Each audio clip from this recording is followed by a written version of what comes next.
En manchette aujourd'hui, le maire Jean à Lanoret sort le rouleau à peinture. Bonjour à tous et bienvenue à votre bulletin d'information en ce 27 septembre. Alain Bellemare au pupitre. On débute avec cette histoire assez incroyable. Le maire Gérard Jean de Lanoret a sorti le rouleau à peinture, a installé un nouveau stop.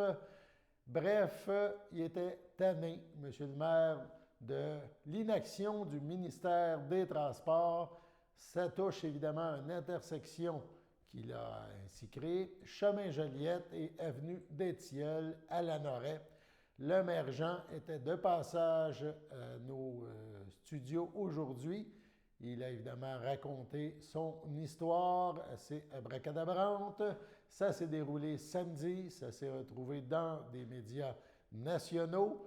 Et le maire Jean, maintenant, qui a décidé de poser cette nouvelle signalisation, de peindre une traverse piétonne, donc à l'intersection, on a parlé chemin Joliette et avenue des Tilleuls, a provoqué une réaction du ministère des Transports. Il attendait ça depuis quelques années. Et le ministère a recouvert de peinture noire là, sa traverse piétonne, enlevé les signaux d'arrêt. Bref, peut-être ça va finir par créer un dialogue, on l'espère. On écoute l'entrevue qu'il nous a donnée. Ça fait depuis 2015 qu'on talonne le ministère des Transports. En 2015, on avait demandé en premier des panneaux d'arrêt. Okay. Qu'en bout de ligne, ils nous ont refusé parce qu'ils disaient que c'était trop proche de Notre-Dame. Pourtant, il y a quand même une très bonne distance entre Notre-Dame. J'avais beau leur expliquer que on rentre dans le noyau urbain, donc ce serait important d'avoir des stops là, surtout qu'on a le chemin qui vient du centre sportif, qui relie les deux quartiers résidentiels. Il y a la pharmacie, l'épicerie du village, fait que tout le monde passe par là. Et puis, à la fin de compte, on nous refusait. Je suis revenu à la charge à plusieurs reprises. J'ai eu des rencontres avec M. Thibault, on est allé sur le terrain, on a regardé. Puis là, eux autres nous disaient, on va regarder ça, on va étudier ça. En 2020, on a fait une nouvelle demande. Okay. Et puis, encore une fois, en 2021, le 13 mars, j'ai eu une rencontre qui a duré 2 heures avec le ministère des Transports. Okay. Il y avait M. Thibault, le directeur régional de Laurentides-de-la-Naudière. Puis, il y avait des gens là, de Joliette qui étaient là. Puis j'avais aussi les 2 attachés politiques de Mme Blou qui étaient à cette rencontre-là. Puis ça devenait évident là, parce qu'on a d'autres demandes pour des traverses de piétons, puis on a la piste cyclable, on a beaucoup de demandes au ministère des Transports, puis ça n'avance pas. Fait qu'en fin de compte, à un moment donné, là, je me suis dit, moi, là, je vais finir par le faire moi-même. Puis là, ben, en fin de compte, le 8 septembre, j'ai envoyé une lettre au chef à Joliette, M. Guy Veillette, l'informant que, écoutez, vous le savez, ça fait longtemps que ce dossier-là traîne. Moi, je n'attendrai pas que l'irréparable se produise. Donc, je vais attendre le 23 septembre. Si on n'a pas eu d'autorisation ou que la traverse n'a pas été faite, je vais l'instaurer moi-même. Okay. Et puis, en fin de compte, j'ai l'impression qu'ils n'ont pas pris ça au sérieux. Pourtant, j'avais mis le cabinet du ministre François Bonnardel en copie conforme, okay. Ainsi que son attaché politique, et Mme Blou, ainsi que ses attachés politiques. Et puis, tout ce que j'ai eu comme réponse, c'est qu'on avait transféré mon dossier à Laurentides-de-la-Naudière, la direction Laurentides-de-la-Naudière. Okay. Je n'ai pas eu d'autres communications que le ministère des Transports. Donc, le 24 au matin, je n'ai pas pu respecter ma parole, il pleuvait. Oh. Je l'ai fait samedi matin. Oui, le 25, c'est ça, on a vu des images de vous en train de peinture. Effectivement, puis oui, j'ai fait la traverse, j'ai mis 2 arrêts obligatoires parce que je ne voulais pas non plus que ce soit dangereux en faisant seulement une traverse et puis que les gens s'attendent à ce que les autos arrêtent. D'ailleurs, c'est ce qu'eux m'emmenaient comme argumentaire. Puis ça venait renforcer l'idée que ça prend des arrêts obligatoires à cette intersection-là. Puis à fin de compte, j'ai fait les 2 comme ça, on va être sécuritaire. Mais là, ils ont enlevé mes arrêts obligatoires ce matin. J'ai eu un appel justement ce matin d'une citoyenne qui est non-voyante et puis qui me disait que, bon, premièrement, on félicitait pour l'action. Mais elle me disait qu'elle va entreprendre de quoi avec le ministère des Transports et son association, parce que ça n'a comme pas de bon sens. Là. Tous les citoyens, mais d'ailleurs, c'est sûr que quand on fait une action de même, on se pose quand même des questions. Je suis quand même maire de ma municipalité, puis c'est sûr que je me dois de respecter les lois, mais à un moment donné, quand ça ne bouge pas, ben, il faut prendre le taureau par les cornes, c'est ce que j'ai fait. Exact, ça fait quand même 6 ans. Comme je sais, c'est sûr que ça prend une conformité dans toute la réglementation, routière, la signalisation routière. Mais à un moment donné, je veux dire, moi, si j'engage un ingénieur pour me construire une maison, ben, il ne me dira pas que ça va capable. Il va me construire comme j'ai besoin avec les normes qui existent. On s'attend à la même chose des ingénieurs du ministère des Transports. Exact. Puis là, c'est ça, vous avez dit, en fait, dans la nuit, je crois, de samedi à dimanche, ils ont recouvert les panneaux, puis ils ont enlevé ce matin. Mais là, la traverse piéton est encore... Elle est encore là ce midi, en tout cas. OK. Effectivement, mais ils ont enlevé les panneaux d'arrêt, puis ils ont recouvert, oui, à 11h06, si je ne me trompe pas. OK. C'est une citoyenne qui m'a écrit. Là, vous attendez des nouvelles du MTQ, mais est-ce qu'il va y avoir une suite? J'espère qu'il va y avoir une suite. J'espère. J'attends des nouvelles du ministère des Transports. Bon, on ne m'a pas encore contacté. J'imagine, moi, mercredi, je pars au Québec parce que c'est le congrès de la Fédération québécoise des municipalités en fin de semaine. Je vais peut-être, je ne sais pas, ça arrive que le ministre va venir à nos rencontres à la FQM. Ça peut arriver que je puisse rencontrer le ministre ou le premier ministre parce que M. Legault, généralement, il est à notre congrès. Okay. Donc, si je suis capable de reparler là, je vais essayer de faire en sorte que les choses avancent. C'est pour ça que là, ce que j'ai fait, comme j'ai expliqué à mes citoyens, parce que je ne veux pas non plus que ça dérape, je veux dire, moi, je voulais qu'on entende qu'on a des besoins du ministère des Transports. Je pense que je ne suis pas le seul dans le travail des municipalités au Québec qui a des problématiques semblables avec ce ministère. Le ministère de la Santé et des Services sociaux du Québec annonce à la suite d'une recommandation formulée par les autorités de santé publique que dès aujourd'hui, le 27 septembre, le port du masque d'intervention de qualité sera obligatoire pour tous les résidents des résidences privées pour aînés, les RPA, de plusieurs régions du Québec lorsqu'ils se déplacent dans la RPA, lorsqu'ils utilisent l'ascenseur et dans les espaces communs intérieurs. Ces mesures visent donc plusieurs régions, dont Lanaudière, Mauricie et Centre du Québec, l'Estrie, Montréal, Outaouais, Laval, Laurentides et la Montérégie. Dans la région Chaudière-Appalaches, ce sont les MRC des Appalaches, de Beauce-Sartinigan, de Robert-Cliche et des Etchemins qui devront s'y conformer en raison de l'incidence du nombre de cas sur leur territoire. La liste des territoires ciblés pourrait évaluer selon la situation épidémiologique. On va maintenant à la pause.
Des anniversaires à souligner en ce 27 septembre, la FADOC de l'Île-du-Pas souhaite bonne fête à Diane Brault. L'Association des personnes handicapées du secteur Berthier souhaite un heureux anniversaire à Anthony Morin. L'Association des personnes handicapées secteur Berthier souhaite aussi bonne fête à Élisabeth Pelletier. Finalement, les filles d'Isabelle de Berthier souhaitent bonne fête à Louisette Savignac. C'est votre anniversaire aujourd'hui, 27 septembre. Toute l'équipe de CTRB se joint à moi et vous souhaite bonne fête. On parle maintenant de la journée de la culture ou des journées de la culture. Ça s'est déroulé en fin de semaine, les journées de la culture. Pour l'occasion, plusieurs activités gratuites étaient offertes. D'abord, la Corporation du patrimoine de Berthier soulignait ces journées de la culture du Québec en présentant le trio L'Estran ainsi que la poétesse Isabelle Miron. Ce trio, une création de Corne de Brume, est formé de Sébastien Sauvageau, composition, voix et guitare, David Simard, violon et viol d'amour, et Isaac Ceccarelli à la batterie. Une quarantaine de personnes, on peut apprécier la performance de ce groupe qui nous invitait sur le bord du fleuve à l'admirer et à l'intégrer dans notre vie. Tout le public présent s'est dit ravi par cette nouvelle musique et la poésie qui l'accompagne. Voici un extrait vidéo de cet événement. Je m'appelle Sébastien Sauvageau, je suis à la guitare, clavier et voix. Ce soir, on a Isaiah Ceccarelli qui est à la batterie et aux percussions et David Simard qui joue une panoplie d'instruments. Oui, qu'on a vu, oui, c'est très intéressant. Donc, la viole d'amour, le violon et le yuiko, qui n'est pas le moindre, là, qui est une lyre finlandaise. Ah. Et c'est quoi votre genre de musique, justement? C'est quoi vous faites comme recherche? C'est un métissage de musique traditionnelle, contemporaine et jazz. Et puis là, la musique qu'on fait ce soir, c'est tout au service de la poésie d'Isabelle Miron et tout relié par la thématique de l'Estran, qui est l'espace qui est animé par les marées basses et hautes, donc tout dans l'imaginaire du fleuve Saint-Laurent. Ouais. Ça existe depuis combien d'années? Ça fait 3 ans qu'Isabelle et moi on s'est rencontrés, puis qu'on a commencé à travailler sur le projet. Au départ, ça a été une rencontre en poésie, en musique, puis on a travaillé à deux, puis là on le déploie cette année avec le trio, puis ça va prendre la forme d'un livre, donc livre de poésie avec des compléments de partition, puis de journal de composition, puis le journal de notre éditeur aussi, qui est un artiste imprimeur, puis la forme d'un disque aussi qui va paraître. On parle de disque, on parle de DVD ou vraiment un vinyle? Un vrai disque. Un vrai vinyle comme on dans des années et tout. Bon. Vous êtes de la région aussi, hein, c'est bien ça? Oui, c'est ça. Moi, je suis de Sainte-Béatrix. Puis, on fait ça avec un organisme musical du coin qui s'appelle Corne de Brume. Okay. Puis, avec le partenariat de la Chapelle des Cubains. Vous êtes ici à la Chapelle des Cubains, vous êtes artiste, poète et tout. Est-ce que ça vous inspire un endroit comme ça ici? J'espère que ça inspire tout le monde parce que c'est tellement magnifique. OK. Vous parlé de quoi ce soir? Vous parlez du fleuve, mais avez-vous des sujets particuliers? C'est vraiment le rapport qu'on a au fleuve, avec les éléments, avec le vivant, donc une relation. Je vais essayer de déployer une relation avec le vivant, le fleuve. Donc, on s'attend que vous vous interpellez pendant la musique, vous lisez des poèmes, des choses comme ça, ou c'est vraiment comme séparé là, comme présentation? On va alterner. Je vais lire des poèmes, ensuite le trio va faire la musique, ensuite je vais continuer avec des poèmes, comme une vague en fait. Et notamment, on parlait d'un projet de disque, mais avez-vous d'autres choses aussi à l'horizon en termes de projet? C'est sûr qu'avec ce projet de livre d'art disque, livre recueil de poésie d'art disque, on va peut-être refaire un autre.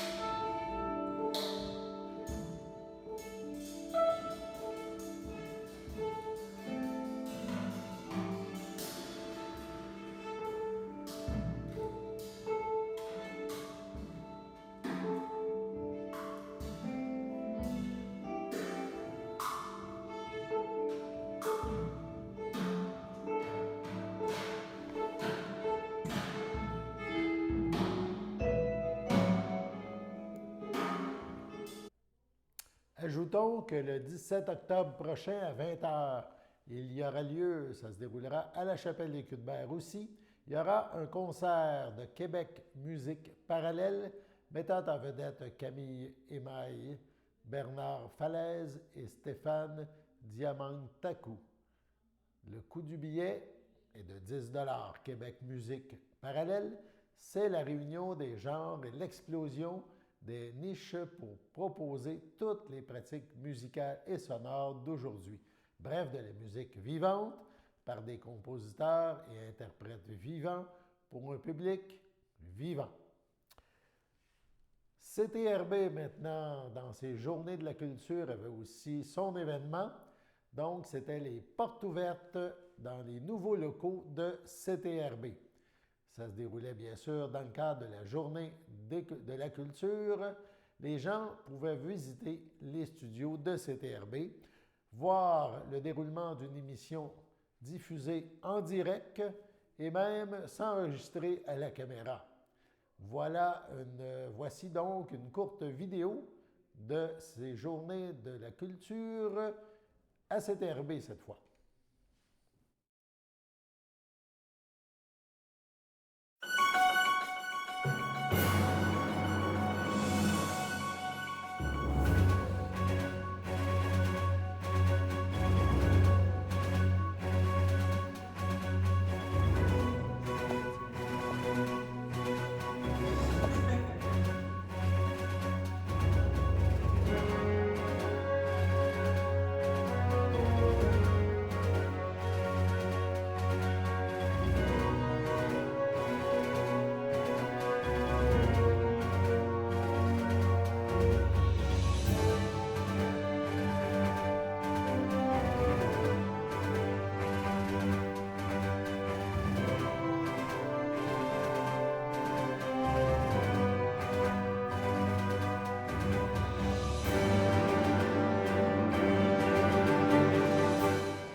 Poursuivons avec les journées de la culture. Le week-end dernier, c'était journée porte ouverte au musée Gilles Villeneuve. Ça s'est déroulé tout le week-end. Les gens pouvaient visiter le musée et sa collection gratuitement. On parle de plusieurs dizaines d'amateurs, au moins entre 200 et 300 personnes ont franchi les portes du musée durant ce week-end.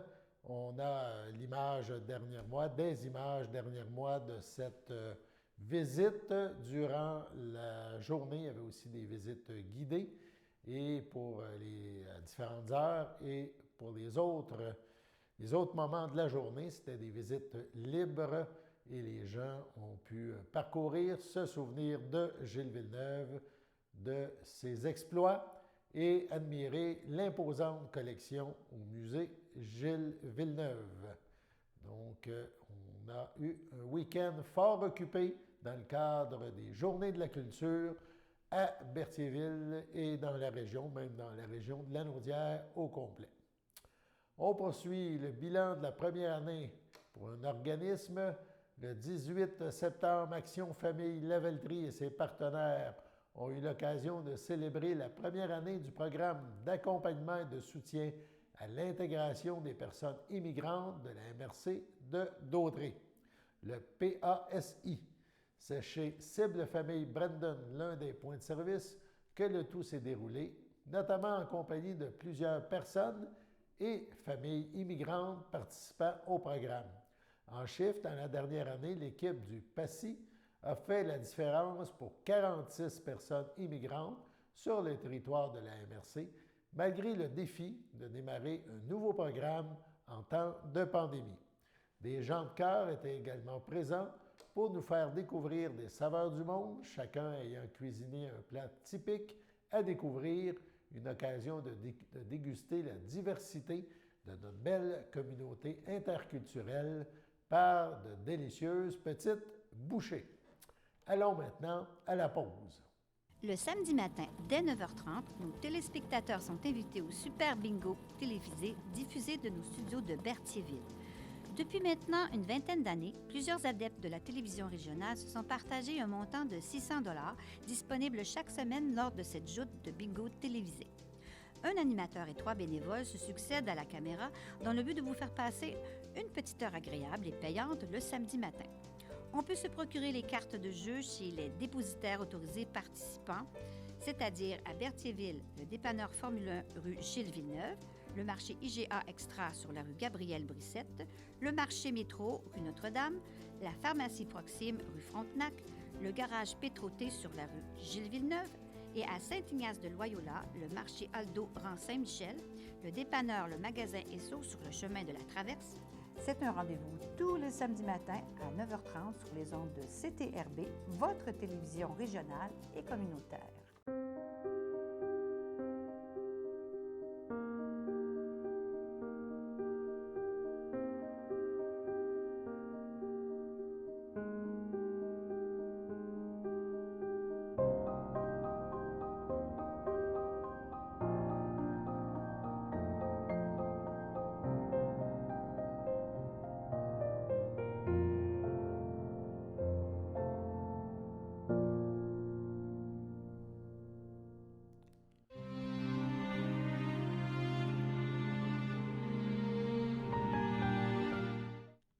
Au CHSLD Heater de Rawdon, le 20 septembre, à 88 ans, est décédée Mme Gilberte Bonnet, épouse de feu Claude Beauchesne, demeurant à Saint-Gabriel de Brandon.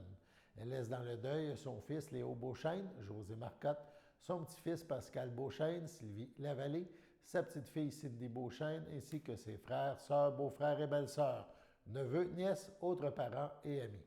La famille vous accueillera jeudi le 7 octobre à 13h30 au complexe funéraire Thériault. Suivra une liturgie en la chapelle du complexe à 14h30. Mme Bonnet-Beauchesne sera inhumée au cimetière de Saint-Thomas de Joliette. Au CHDL de Saint-Charles-Borromée, le 21 septembre à 78 ans, est décédé M. Normand Ross, époux de Hélène de Grandpré, demeurant à Saint-Barthélemy. Il laisse dans le deuil, outre son épouse, ses enfants, Chantal Ross, Richard Clément, Patrick Ross, Diana Aubert, ses 5 petits-enfants, Molly, Roxane, Zachary, Mathis et Béatrice, ses 3 arrière-petits-fils, Thomas, Benjamin et bébé Elliot, sa sœur, son frère, ses beaux-frères et belles-sœurs, Liette Ross, Gaétan Thibault, Clément Ross, Lucille Lebeau, Denis Aubin, feu Louise de Grandpré, André de Grandpré, Sylvie Lamontagne, Serge de Grandpré, Lorraine Lavallée, ainsi que plusieurs neveux, nièces, autres parents et amis. M. Ross,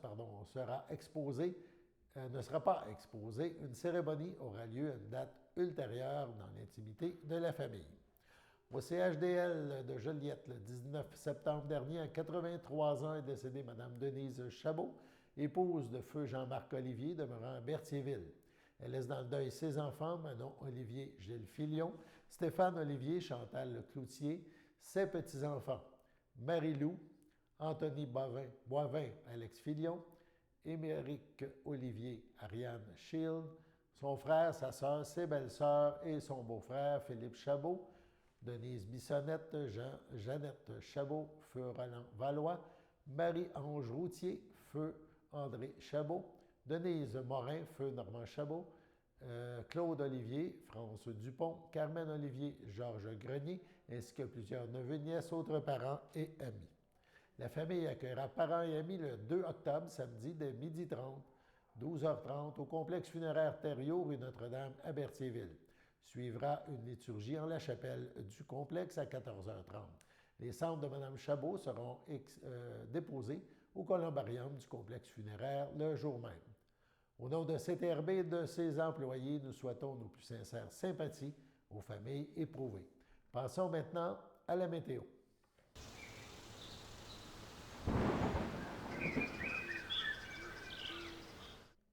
Donc, la météo, en ce lundi soir, passage nuageux, 13 degrés.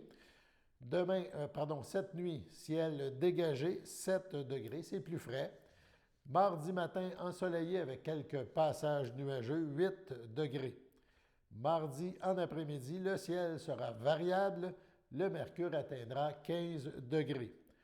En soirée, mardi, ciel variable, 13 degrés. Dans la nuit, de mardi soir, de mardi à mercredi, on pourra vivre des passages nuageux. Le mercure sera quand même assez frisquet avec 6 degrés. Mais pour la semaine, on prévoit quand même beaucoup de soleil et pas de précipitations. On termine ce bulletin d'une façon un petit peu spéciale avec une note pour nous reposer. Donc, terminons avec une petite capsule de yoga offerte par Jocelyne Aubry, qui est professeure de yoga. On regarde et on écoute. Bonjour, je suis de retour, Jocelyne Aubry de l'école de yoga Espace Terra Yoga située à Berthierville. Et je vous reviens avec une autre capsule de 5 minutes qui va porter cette semaine sur la respiration abdominale. Donc, il y a 3 étapes dans une respiration complète, une respiration qu'on dit yogique complète. Il y a la phase abdominale, la phase thoracique, la phase claviculaire. Et cette semaine, on va se concentrer sur la phase abdominale. Et pour pratiquer cette respiration abdominale, on va s'allonger sur le ventre. Mais avant, je vais vous dire pourquoi c'est bon de faire des respirations abdominales. Donc, c'est très bon pour apaiser le mental, pour se détendre, ça favorise le sommeil. Et puis, ça vient aussi masser tous les organes du bas-ventre, le bas du dos, les reins. Fait que c'est très bon pour la santé des organes abdominaux.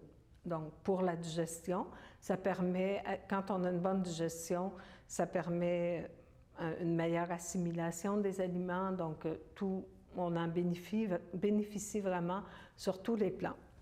Donc, pour pratiquer cette respiration, on s'allonge sur le dos.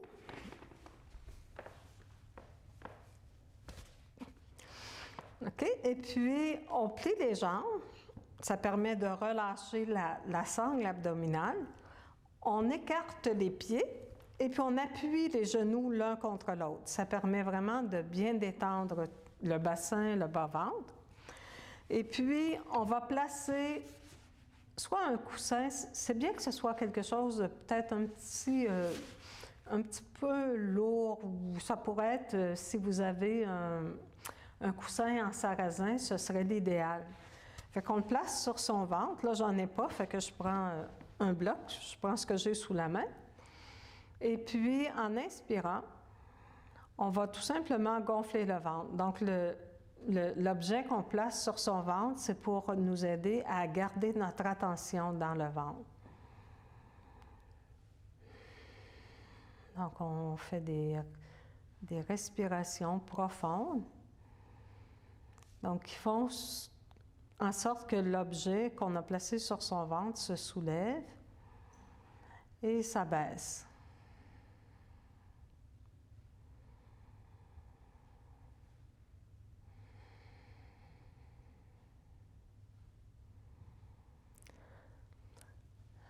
OK, donc je l'ai déjà mentionné, si vous avez de la difficulté à sentir le mouvement respiratoire au niveau du ventre, ça peut aider de placer une main au niveau du plexus solaire pour permettre au diaphragme de se détendre, 1 ou 2 mains.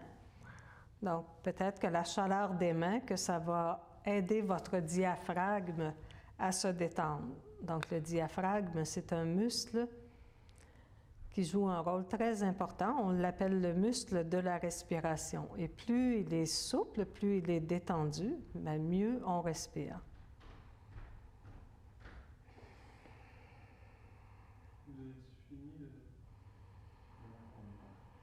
OK. Fait que voilà pour ce qui est de la respiration abdominale. Je vous donne